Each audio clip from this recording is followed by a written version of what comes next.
Hello students, welcome to your destiny Jeet और मैं हूं आपका मेंटर रत्नेश सर। पिछले वीडियो में आपने देखा था एनिमल किंगडम का क्लासिफिकेशन करने के लिए आपके कौन कौन से मैंने बेसिक प्रिंसिपल्स अप्लाई करने होंगे। तो वो 6 बेसिक प्रिंसिपल्स थे। आप देखिए इस चार्ट पे देख पा रहे हैं, ये summarise form of the basis of classification है।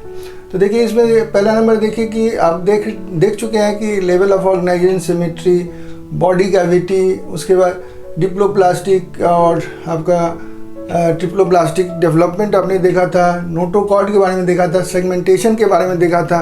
वो सारे के सारे यहाँ पे एक निचोड़ के रूप में आपको दिखाया जा रहा है स्क्रीन पर।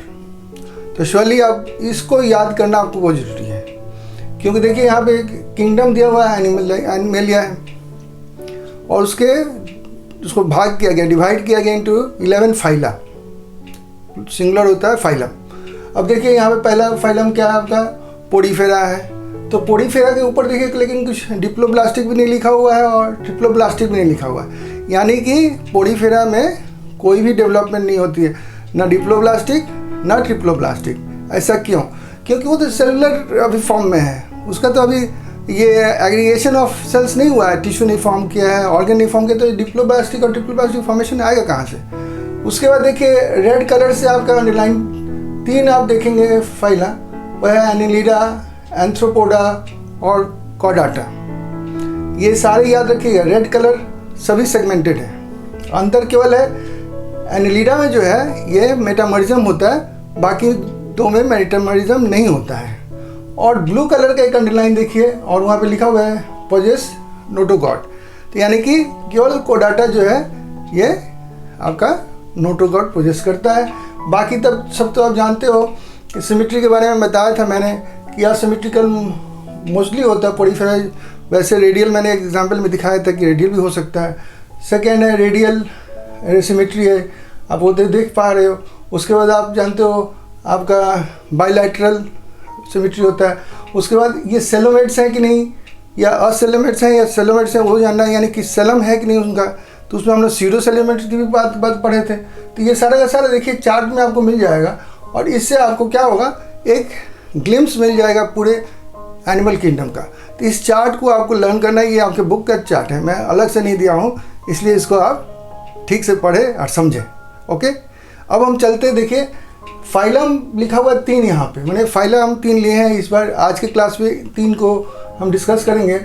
उसमें आप देख पा रहे हैं पोडीफेरा है, कॉलेंट्रेटा है और टेनोफेरा है। तो ये हम लोग टेनोफोरा है एक्चुअली, सॉरी, तो टेनोफोरा है। ये 3 हम लोग फाइला पढ़ने वाले हैं। और मैंने कहा था मैं निमोनिक्स दूंगा, तो लेकिन मैं बता दूं निमोनिक्स खिलवाड़ के लिए तो देते नहीं हैं, याद करने के लिए देते। जहाँ पे ज़रूरत पड़ेगी वहीं पे देंगे। जहाँ पे 2 एग्जाम्पल हैं, 3 एग्जाम्पल है, तो ऐसे ही आप एग्जाम्पल याद कर सकते हो। हाँ, जहाँ 7 हैं, 8 हैं, 10 हैं, वहाँ पे आपका निमोनिक काम में आता है। और देखिए मैं निमोनिक देता हूँ, जब डिस्कस करूँगा आपको अच्छा लगेगा। चलते आगे। अब आप देख रहे हैं फाइलम पोडीफेरा, इसको स्पॉन्जेस भी कहते हैं इस ग्रुप को। और देखिए एग्जाम्पल्स में आपका है यहाँ पे साइकॉन है, स्पॉन्जिया है, स्पॉन्जिला है, ये सारे के सारे ये 3 एग्जाम्पल्स आपको पढ़ने भी हैं सिलेबस के। तो इसलिए इसके लिए मैं निमोनिक्स नहीं देने वाला हूँ। देखिए अब क्या दिया जा रहा है कि ये जनरली क्या होता है, मरीन होते हैं। और जनरली मरीन माने कि हो सकते हैं, ये देखिए जनरली, मोस्टली, ओनली, ये बहुत इंपॉर्टेंट वर्ड्स हैं आपके एनसीईआरटी के। आप इसको मत भूलिएगा, क्योंकि आप सोच लीजिएगा पूरा हो गया, नहीं, पूरा नहीं हुआ। जनरली का मतलब जनरली ही होता है, यानी कहीं ना कहीं एक ऑप्शन रह जाता है। वैसे मोस्टली ये लोग असिमेट्रिकल होते हैं, प्रिमिटिव इनका मल्टी सेलुलर स्ट्रक्चर होता है।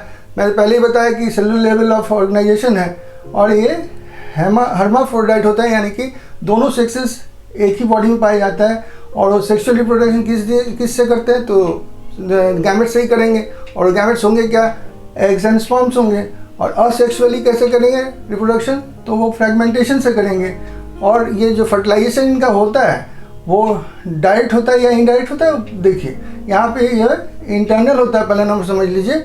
और डेवलपमेंट जो होगा ये इनडायरेक्ट होगा, यानी कि लार्वा स्टेज पहले आएगा तब एडल्ट आएगा। इसका मतलब ये हुआ कि लार्वा का जो फॉर्म है वो एडल्ट के फॉर्म से अलग है। इसको हम इनडायरेक्ट डेवलपमेंट कहते हैं। फर्टिलाइजेशन इंटरनल, यानी कि इनसाइड द बॉडी हो रहा है। ये सारे पॉइंट आपको समझ में आ गया तो हम लोग आगे चलते हैं। ओके, अब देखिए अब मैं क्रॉस सेक्शन ऑफ स्पॉन्ज दिखा रहा हूँ, और यहाँ पे देखिए ये बहुत इंपॉर्टेंट है, इसका वाटर पाथ सिस्टम हमको पाथ में जानना बहुत ज़रूरी है। देखिए यहाँ पे छोटे छोटे आप कह सकते हैं होल्स है साइड ऑफ द बॉडी में, तो उस होल से क्या होता है, वाटर हो, डिजॉल्व फूड हो, गैस हो, सब कुछ उस पैसेज को क्या कहते हैं, होल को, उसको कहते हैं हम लोग ओस्टिया। और सेंट्रल कैविटी को हम स्पॉन्जोसील या कितने लोग स्पॉन्गो कहेंगे, लेकिन स्पॉन्जोसील ही है। वाटर एग्जिट करता कहाँ से, ओस्क्यूलम से। और देखिए कॉलर सेल्स या कैनोसाइट्स होते हैं, ये लाइन करते हैं स्पॉन्जोसील को और कैनल्स को। उससे वो क्या कर सकता है, ऑब्जर्व करता है न्यूट्रिएंट्स, और उसमें फ्लैजिला जो होता है वो एक्टिवली पंप करता है वाटर को। और देखिए पाथवे ऑफ वाटर जो क्या क्या काम करता है आपको पता चलेगा। एक है तो फूड गैदरिंग का काम, उसके बाद रेस्पिरेटरी एक्सचेंज का काम करता है, और एक तरह से कैसे एक्सक्रीशन का भी काम करता है, यानी कि रिमूवल ऑफ वेस्ट का भी काम अब कौन करता है, ये पाथवे ऑफ वाटर ट्रांसपोर्ट। बहुत इंपॉर्टेंट चीज़ें देखिए, 2 डायग्राम्स मैंने दिया है, उसको समझने की कोशिश कीजिए। आप अगर समझ जाते हो तो ये कॉन्सेप्ट आपको क्लियर हो जाएगा। ये बुक में नहीं है, इसलिए इस फिगर को देखना ज़रूरी है। और याद रखिएगा इसके बॉडी में स्केलेटन सिस्टम होता है, और स्केलेटन सिस्टम सपोर्ट किससे होता है, तो वो क्या चीज़ से बना हुआ है, तो 2 तरह के कह सकते हैं टिश्यू से बना हुआ, जो कैल्शियम शायद उसमें होता है, तो वो है आपका स्पाइक्यूल्स एंड एक है स्पॉन्जिन। तो ये 2 चीज़ आपका याद रखिएगा, ये उसके स्केलेटन सिस्टम को बनाता है। हम लोग में जैसे हड्डी स्केलेटन सिस्टम कहते हैं बोन्स, वैसे इसका बनता है। ये देखिए अब एग्जाम्पल के रूप में देखिए, पहले तो आपने देख लिया एग्जाम्पल इसका, तो साइकॉन जिसको कि हम साइफा भी कहते हैं, और दूसरा हमने लिया स्पॉन्जिला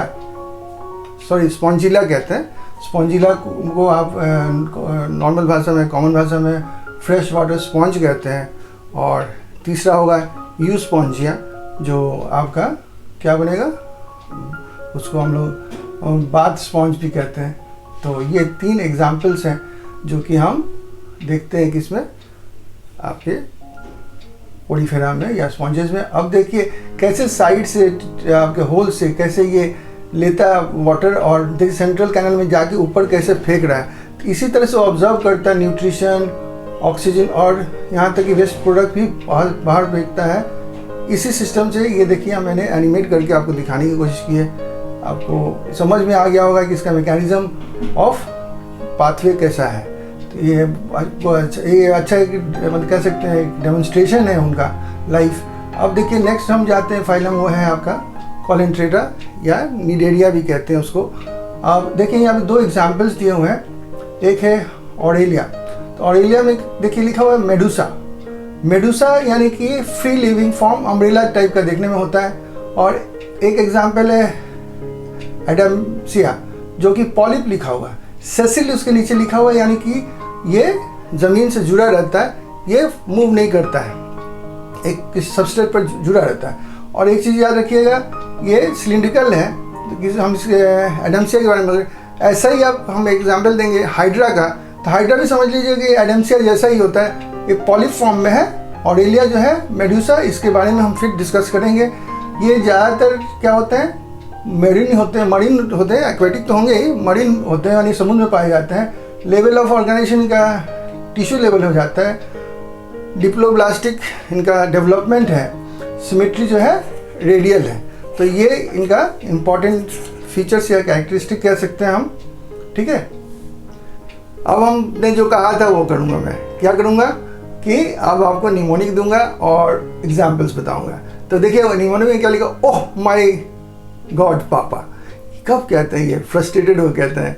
आप खुशी में ओह माय गॉड पापा कहेंगे, पापा आ गए। तो लेकिन ऐसे फ्रस्ट्रेशन में कब कहते हैं, जब आप किसी गर्लफ्रेंड या बॉयफ्रेंड के साथ घूम रहे हैं और अचानक पापा को देख ले तो घबरा जाते हैं, तभी ये आवाज़ निकलती है। इसलिए देखिए O and H दोनों कैपिटल में लिखा हुआ है। और साथ ही साथ देखिए वहाँ पे दोनों जो एग्जाम्पल्स हैं उनके कोई निक नेम नहीं है, बाकी सब निक नेम्स भी है, तो इसलिए उसका स्पेशल प्रिविलेज भी मिल रहा है। ओविलिया का एक ब्रैकेट में देखिए लिखा हुआ है मेटाजेनेसिस, यानी कि उसके बारे में बताऊँ क्या है मेटाजेनेसिस। और हाइड्रा के नीचे लिखा हुआ है सेसिल एंड सिलिंड्रिकल। ये समझ लीजिए कि ये भी सिलिंड्रिकल होता है और सब्सटेंशन जुड़ा होता है, फ्री स्विमिंग नहीं होता है ये। अब बाकी सबका देखें, एम से मैंड्रीना होता है जिसको हम निक नेम कह सकते हैं ब्रेन कोरल, जी से गॉर्गोनिया होता है, सी फैन, टी से फाइसालिया होता है जिसको हम कहते हैं पोर्चुगीज मैन ऑफ वॉर, ए से ऑरेलिया होता है जिसको हम जेलीफिश कहते हैं, पी से पेंडाटूला होता है जिसको हम सी पेन कहते हैं, और ए से एडेंसिया होता है जिसको हम सी एन्यूमिनी भी कहते हैं। ये तो निक नेम्स भी बता दिया मैंने, आप निमोनिक पढ़ लीजिए, ये सारे के सारे आपको ऐसे ही याद हो जाएंगे एग्जाम्पल्स। साथ ही साथ देखिए फिगर देख रहे हैं कि कोरल्स का यहाँ पे दिया हुआ है, और इनके स्केलेटन के बारे में एक स्पेशल बात कहनी जरूरी है कि इनके स्केलेटन कैल्शियम कार्बन से कंपोज होते हैं, ये बात आप ध्यान रखिए। कॉटिया नाउ व्हाट, मतलब पकड़ तो लिया, खाएगा कैसे? तो खाएगा कैसे देखिए, इसके फूड को फोर्स किया जाता है माउथ से, और कहाँ जाता है ये गैस्ट्रोवेसिकुलर कैविटी में जाता है। बीच में देख पा रहे हो गैस्ट्रोवेसिकुलर कैविटी है। पहले तो यहाँ पे एक्स्ट्रा सेलुलर डाइजेशन शुरू हो जाता है इस कैविटी में ही, और होता कैसे, ये एंजाइम्स को छोड़ते हैं जिससे कि वो पार्शियली डाइजेस्टेड हो जाता है। अब ये सेल्स में जाता है डिफ्यूज होके, वहाँ पे जाके इंट्रासेलुलर डाइजेशन होता है जो कंप्लीट प्रोसेस होता है। तो यहाँ पे पार्शियली जो डाइजेस्टेड फूड है वो इनगल्फ होता है एंडोडर्म ऑफ द सेल्स के द्वारा, और फिर डाइजेशन होती है। और माउथ को हम लोग कहाँ पर पाया जाता है? माउथ तो देखिए ये हाइपोस्टोम पर पाया जाता है। इसके वस्कुलर अब देख रहे हो कैविटी कहाँ पे है, और माउथ जो कि हाइपोस्टोम है वो भी हम एरो से दिखा रहे हैं, और पूरा सिस्टम आप कैसे काम करता है देख लिया आपने, समझ में आ गई पूरी बात आपको। देखिए ये ओविलिया का आप देख रहे हैं कि ये फिगर है जिसमें कि आप पॉलीमॉर्फिज्म देखते हैं, यानी कि दो फॉर्म्स ऑफ लाइफ देखते हैं, उसको मेटाजेनेसिस कहते हैं। एक है आपका जो है ये कहता है पॉलिप कहलाता है, और दूसरा मेड्यूसा। और देखिए पॉलिप से ये मेड्यूसा बनने के लिए इसको असेक्सुअली फॉर्म करना पड़ता है, लेकिन मेड्यूसा से ये जब पॉलिप फॉर्म करता है तो सेक्सुअल रिप्रोडक्शन के द्वारा फॉर्म करता है। और ये एक्चुअली दोनों चूँकि इसका फॉर्म होता है, इसको कहते हैं अल्टरेशन ऑफ जनरेशन, ठीक है। तो ये जिन निडेरियंस पाया जाता है उसका सबसे अच्छा एग्जाम्पल क्या है? ओविलिया है, और इस प्रोसेस को हम लोग मेटाजेनेसिस कहते हैं। यही ओविलिया के बारे में मैंने थोड़ा देर पहले कहा था कि आपको मैं बताऊंगा, आप समझ गए होंगे मेटाजेनेसिस क्या है इन ओविलिया। ओके, अब देखिए एक इसके बॉडी पर ज़्यादातर टेंटिकल्स पर बॉडी पर भी पाया जाता है, उसका नाम है नीडोब्लास्ट, इसको हम लोग नीडोसाइट्स भी कहते हैं। एक्चुअली नीडेरियन नाम जो इसको पढ़ा है ना इस फाइलम का, तो यहीं से पढ़ा है, नीडो से ही पढ़ा है, तो नीडेरियन इसी से कहते हैं। और देखिए नीडोब्लास्ट के भीतर क्या होता है, एक देखिए नेमाटोसिस्ट है, साथ ही साथ एक थ्रेड है। अब देखिए ये किस काम में लगता है, ये एक्चुअली बहुत फायदे के लिए है, उसके लिए है। देखिए आपको नीचे सेकेंड वाले फिगर में देखिएगा कैसे उसके टेंटिकल में वो छोटा सा उसको इलाज किया गया है, और फिर उसको हम दिखाने की कोशिश की है कि नीडोब्लास्ट काम कैसे करता है। तो एक्चुअली ये प्रेजेंट तो होता है केवल टेंटिकल पर ही नहीं, बॉडी पर भी होता है, लेकिन यहाँ पे एग्जाम्पल में मैं दिखाने की कोशिश कर रहा हूँ कि ये टेंटिकल का दिखा रहा हूँ। तो एक देखने से बाकी आप तो मेथड समझ जाओगे कि क्या करने वाला है। तो यानी कि 3 काम करता है ये आपका नीडोब्लास्ट। क्या क्या काम करता है? तो पहला काम करता है एंकरेज का काम करता है, दूसरा है ये आपका डिफेंस मैकेनिज्म, देखिए उसमें निमेटोसिस्ट से, और देख रहे हैं उसमें केमिकल छोड़ता है जो कि अपने एनिमी को मारने के लिए, डराने के लिए या क्षति करने के लिए उसका, और अपने प्रे को भी मारने के लिए कर सकता है ये काम। देखिए हम एनिमेटेड फॉर्म में यानी कि वीडियो फॉर्म में दिखाएंगे आपको। अब देखिए ये एंकरेज करे या कैसे किसी प्रे को मारता है या अपने को डिफेंड करता है, कैसे केमिकल अपने बॉडी से निकाल के उसमें नीडोब्लास्ट से वो काम करता है। ये एनिमेटेड फॉर्म में आप देख पा रहे हैं, इसको समझिए, देखिए अच्छा लगेगा। अब देख रहे हैं हम लोग फाइलम टिनोफोरा, जिसका एग्जाम्पल है आपका प्लूरोब्रासिया। इसको कॉमनली हम एक और नाम से जानते हैं, इसको हम लोग कहते हैं सी वॉलनट भी कहते हैं इस फाइलम को, और प्लस इसको कोम जेली भी कहा जाता है इनको। तो एक्चुअली कहते हैं जेली टाइप के जितने फिशेस होते हैं, आप जेली फिश वैसे तो आप इसमें भी देखे हो, इसके आगे वाले फाइलम में भी, लेकिन इसमें ज़्यादातर लोग जेली ही तरफ हो सकते हैं, ज़्यादा होते हैं। और एक्सक्लूसिवली ये मरीन होते हैं, रेडियल इनकी सिमेट्री होती है। और एक चीज़ मैं बता दूं, देखिए यहाँ पे आप देख पाइएगा कि बहुत सारे फुटबॉल के लाइंस जैसे होते हैं वो चीज़ दिख रहे हैं आपको, उसके बारे में भी बताऊंगा। पहले बता दूं कि इनका डेवलपमेंट जो होता है और डिप्लोब्लास्टिक होता है। टिश्यू लेवल तो आप समझ ही गए होंगे, निडेरिया का ही यहाँ पे भी होगा, जो है टिश्यू लेवल ऑफ ऑर्गेनाइजेशन होगा। और जो मैं बता रहा था कि बॉडी पर देखिए आपके ब्लू कलर के ऐसे स्ट्रिप्स बने हुए, लग रहा है फुटबॉल मार्किंग है। ये एक्चुअली 8 देखिए, गिन के देखिए 8 है। ये एक्सटर्नल एक्चुअली रोज ऑफ क्या है, प्लेट्स है। तो ये सिलिएटेड प्लेट्स होते हैं और ये इनका कैरेक्टरिस्टिक कह सकते हैं, स्पेशल है।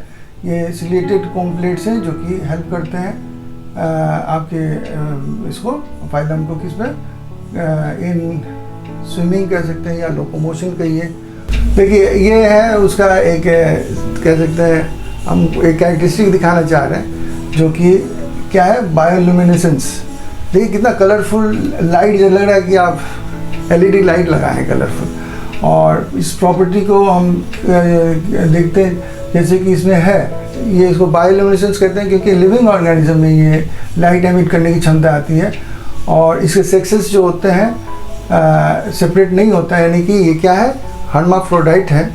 और साथ ही साथ आप देखोगे कि इसका जो क्या कहते हैं, सेक्सुअल जो रिप्रोडक्शन होता है वो एक्सटर्नल होता है। ठीक है, मतलब ये बॉडी के बाहर होता है फर्टिलाइजेशन इसका, और केवल सेक्सुअल रिप्रोडक्शन ही होता है और सेक्सुअल रिप्रोडक्शन नहीं होता है इसमें। तो ये दिमाग में रखना है कि सेक्सुअल रिप्रोडक्शन ओनली होता है इस फाइलम में, और फर्टिलाइजेशन जो होती है एक्सटर्नल होती है with indirect development. Indirect development में हमेशा याद रखिएगा कि एक इंटरमीडिएट कोई डेवलपमेंट होगा, जैसे लावा हो सकता है, कुछ भी हो सकता है, जो कि एडल्ट से भिन्न होगा, यानी दूसरे तरह का देखने में होगा, उसको इनडायरेक्ट कहते हैं। अगर जन्म से ही बड़े तक एक ही रूप में हो, जैसे ह्यूमन बीइंग, तो हम लोग डायरेक्ट हम कह सकते हैं हमारा डेवलपमेंट है। इसका डाइजेशन जो बहुत, जैसे कि आप इसमें देखे, निडेरिया में देखे थे, एक्स्ट्रा सेलुलर और इंट्रा सेलुलर, ठीक उसी तरह से एक्चुअली ये कह सकते हैं उसका जुड़वा भाई। ये फाइलम पहले था नहीं, इंट्रोड्यूस किया गया लेटर ऑन। थोड़ा सा इनका बायोल्यूमिनेसेंस और थोड़े से और कैरेक्टरिस्टिक होने के चलते एग्जाम्पल दो ही इसके हैं। एक तो प्लूरोब्रांचिया मैंने कह दिया है, और एक तो इसके नाम से ये टेनोफोरा नाम है, टेनोप्लाना नाम है। तो इसके लिए भी आपको कोई न्यूमोनिक्स नहीं लगता है, इसलिए मैं बेकार में समय नष्ट नहीं करूँगा इसमें।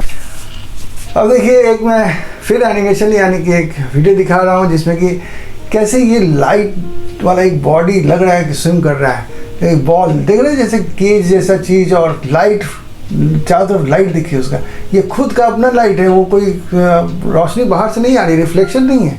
तो ये बहुत अच्छा नज़ारा होता है इनका, देख के मस्त हो जाता है मन।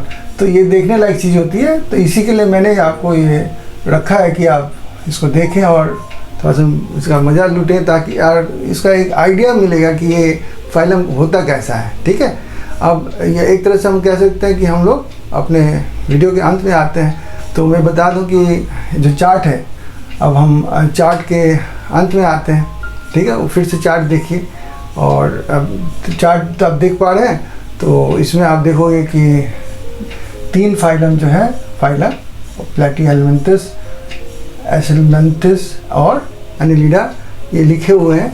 इसका मतलब मैं अगले दिन अगले वीडियो में इन तीनों फाइलम्स या फाइला को हम डिस्कस करेंगे, इनके भी एग्जाम्पल सीखेंगे, इनके कैरेक्टरिस्टिक्स सीखेंगे।